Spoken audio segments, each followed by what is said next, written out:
আজকের তেলাওয়াতকৃত অংশে দুটো সূরা রয়েছে, একটি হচ্ছে সূরা বনী ইসরাইল আর একটি হচ্ছে সূরা কাহাফ। সূরা বনী ইসরাইলে অত্যন্ত মহিমান্বিত একটি ঘটনা রয়েছে, যা আমাদের নবীজির সম্মানের বার্তাসূচক একটি বিশেষ ঘটনা। সেটি হচ্ছে মেরাজের ঘটনা। নবী সাল্লাল্লাহু আলাইহি সাল্লাম যখন তায়েফবাসীদেরকে দাওয়াত দেওয়ার জন্য গিয়েছেন, তখন সেখানে তিনি ভেবেছিলেন যেহেতু মক্কাতে নানা ধরনের নির্যাতন চলছে, তো সেই হিসাবে স্বাভাবিক তায়েফের মানুষগুলো ইসলামের প্রতি আকৃষ্ট হবে। উনি অত্যন্ত নম্রভাবে তাদেরকে দাওয়াত দেওয়ার জন্য সেখানে গিয়েছিলেন। কিন্তু কিছু মানুষ নবী সাল্লাল্লাহু আলাইহি ইসলামের উপর ক্ষিপ্ত হয়েছে এবং তাকে মারার জন্য উদ্ধত পর্যন্ত হয়েছে, এমনকি রক্তাক্ত পর্যন্ত করেছে। আল্লাহর নবী এই ঘটনায় তিনি খুব কষ্ট পেয়েছেন এবং আল্লাহর কাছে বলেছেন, আল্লাহ, আমি মনে হয় আপনার দাওয়াত যথাযথভাবে পৌঁছাইতে পারছি না। আল্লাহ রাব্বুল আলামিন নবীকে সান্ত্বনা দেওয়ার জন্য বলেছেন, আপনাকে আমি কি পরিমাণ ভালোবাসি এবং আমার দাওয়াত আপনি কিভাবে মানুষের কাছে পৌঁছিয়েছেন সেই বিষয়টাকে ক্লিয়ার করার জন্য দুনিয়াতে কোনো মুআমালা হবে না, বরং আসমানের মধ্যে আপনার সাথে আমার মুআমালা হবে, অর্থাৎ ভালোবাসা বিনিময় হবে।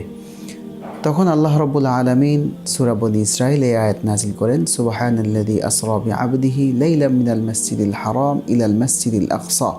আল্লাহ রাসূল সাল্লাল্লাহু আলাইহি সাল্লামকে বাইতুল মুকাদ্দাসে মক্কা থেকে নিয়ে গেছেন এবং সেখান থেকে ঊর্ধ্বাকাশে আরশ পর্যন্ত আল্লাহর নবীকে নিয়ে গেছেন এবং সেখানে বিশেষ উপহার হিসাবে তিনি 5 ওয়াক্ত নামাজ দান করেছেন এবং মসজিদুল আকসাতে সকল নবীদেরকে একত্রিত করে আল্লাহর নবীকে ইমামতি করিয়ে সর্বশ্রেষ্ঠ নবী হিসাবে ঘোষণা দিয়েছেন।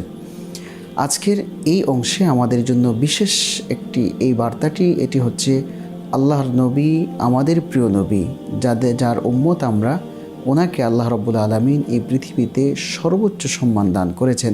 সুতরাং নবীর কথাগুলোকে আমাদের যথাযথভাবে মানতে হবে এবং নবী সাল্লাল্লাহু আলাইহি সাল্লাম যেই আদেশ এবং নিষেধগুলো করে গেছেন সেই সম্পর্কে আমাদেরকে সতর্ক থাকতে হবে। দ্বিতীয় আরেকটি গুরুত্বপূর্ণ বিষয় হচ্ছে আজকের তেলাওয়াতকৃত অংশে, সেটি হচ্ছে পিতামাতার প্রতি সদাচরণ করা এবং তাদেরকে কোনোভাবে কষ্ট না দেওয়া। দেখুন, আল্লাহ রাব্বুল আলামিন কোরআন মাজিদে যে অংশগুলোতে আল্লাহ তাআলার অবাধ্যতা থেকে বিরত থাকতে বলেছেন এবং আল্লাহ তাআলার আদেশগুলোকে মানার জন্য বলেছেন, সেই জায়গাতে আল্লাহ রাব্বুল আলামিন পিতামাতার কথা এনেছেন। পিতামাতাকে বিশেষভাবে আল্লাহ রাব্বুল আলামিন যেহেতু একজন মানুষ পৃথিবীতে আসার বড় একটি মাধ্যম, এই জন্য সে যদি অমুসলিমও হয় তারপরও কোনো সন্তান তার পিতামাতাকে কষ্ট দিতে পারে না। আল্লাহ রাব্বুল আলামিন খুব চমৎকারভাবে কোরআনুল কারিমে এই সূরাতে বিশেষভাবে বাবা মার জন্য দুনিয়াতে কী করবে এবং আখিরাতের অংশেও কী করবে সে বিষয়ে দিক নির্দেশনা দিয়েছেন। যেমন আল্লাহ রাব্বুল আলামিন বলেছেন, ওয়া কাদা রাব্বুকা আল্লা তা'বুদু ইল্লা ইয়্যা ওয়া বিল ওয়ালিদাইনি ইহসানা। তোমরা বাবা মার সঙ্গে সদাচরণ করো। সেখানে বাবা মাকে কোনোভাবে উফ শব্দ বলিও না, অর্থাৎ উফ শব্দের মাধ্যমে এখানে ব্যাপক অর্থ, সেটি হচ্ছে বাবা মা যে কথায়, যে কাজে, যে আচরণে কষ্ট পায় ওই ধরনের কোনো কাজে তোমরা বাবা মাকে কষ্ট দিও না।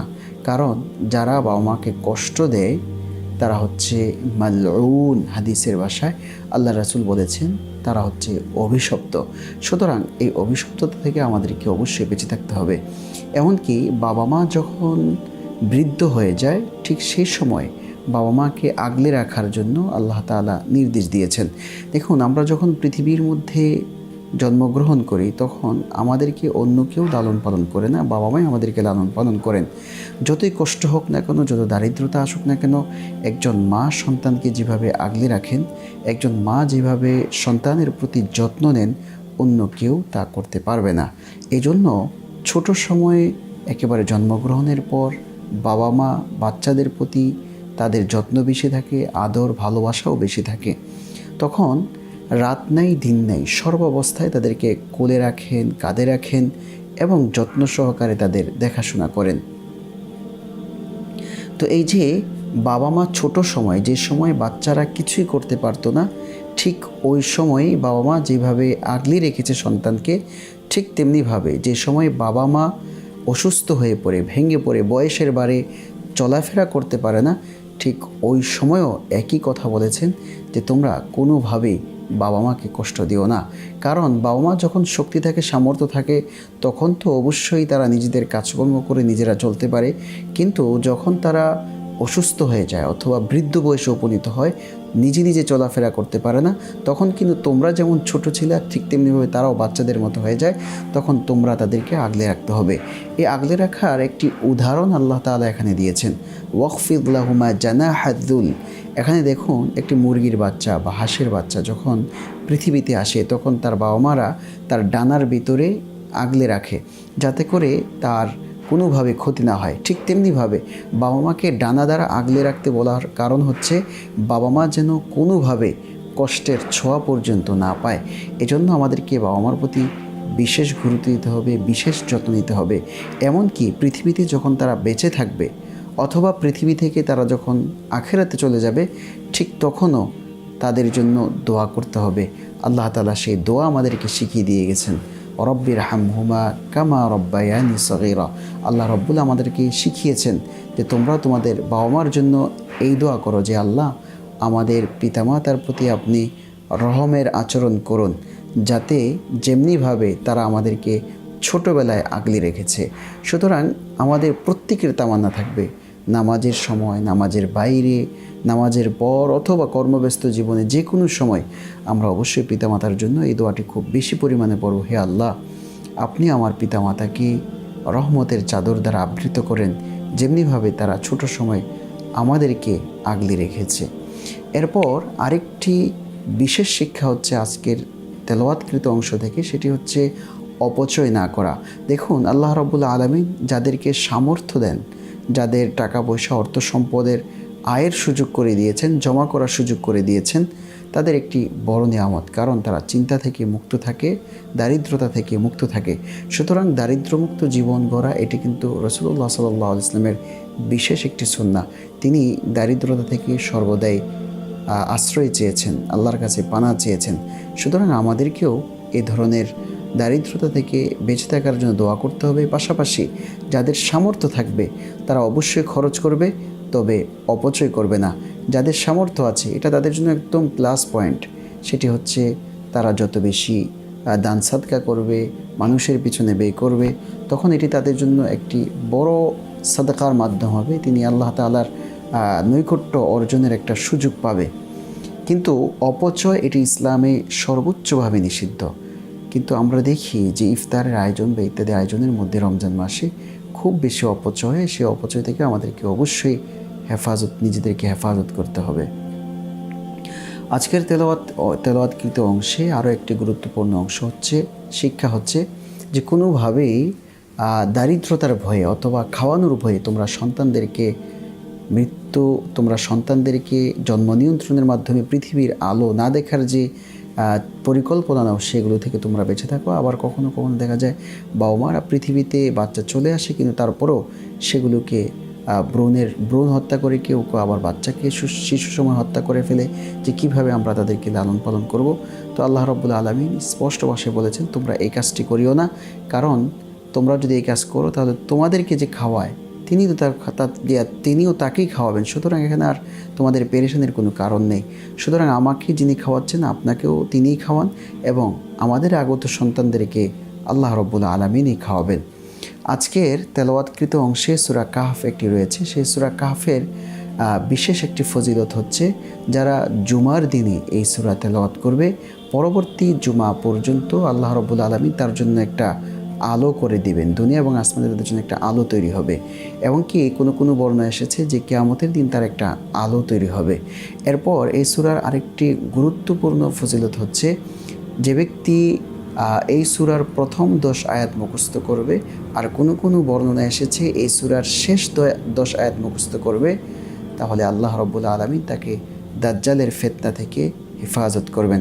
সুতরাং এই সূরার মাধ্যমে যদি আমরা আলো পেতে চাই, তাহলে অবশ্যই প্রতিদিন জুমার দিনে আমরা এই সূরাটি তেলাওয়াত করব। আমরা চাইলে জুমার দিন যখন শুরু হয়, জুমার রাত যখন শুরু হয়, সেই সময় থেকে আমরা তেলাওয়াত করতে পারি, অথবা জুমার আগে পরে জুমার দিন শেষ হওয়ার আগ পর্যন্ত যে কোনো সময় পড়লে এই সওয়াব আমরা ইনশাল্লাহ পেয়ে যাব। এই সূরাতে বিশেষভাবে বেশ কয়েকটি ঘটনা আনা হয়েছে যেগুলো আমাদের জীবনে বড় একটি শিক্ষা এবং আমাদের জীবনে বড় একটি ইতিবাচক দিক আমাদের জন্য দিক নির্দেশনা দেয়।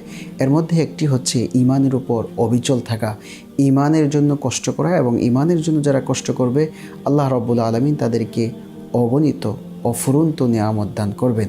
এর মধ্যে সূরা কাহফের ঘটনা রয়েছে, আসহাবে কাহফের ঘটনা।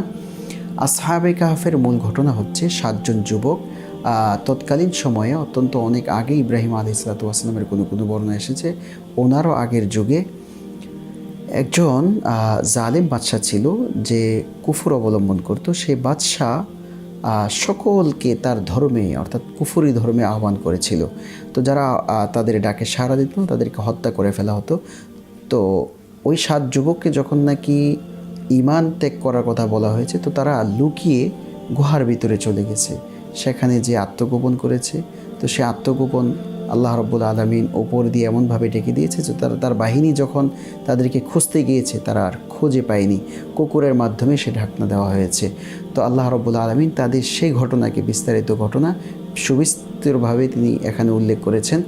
এই ঘটনার মাধ্যমে আমরা যেটা বুঝতে পারি সেটি হচ্ছে আল্লাহ রাব্বুল আলামিন যারা ঈমানের জন্য কষ্ট করবে, ঈমান সেভ করার জন্য